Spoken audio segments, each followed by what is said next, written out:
Nililito raw ni Commissioner Heidi Mendoza ang publiko sa inihayag niyang audit report ng COA o ng Commission on Audit tungkol sa ilang questionable di manong proyekto ng Makati City.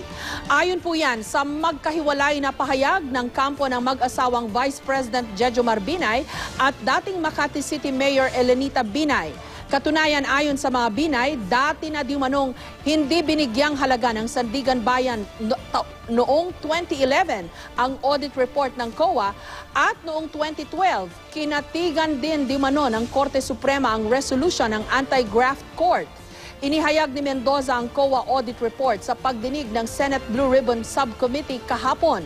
Sa presentation ni Mendoza, ipinakita ang di manoy overpriced na mga medical equipment at supply para sa ospital ng Makati noong si Ginang Binay pa ang mayor. Sinusubukan pa naming kunin ang reaksyon ni Mendoza sa pahayag ng mga Binay.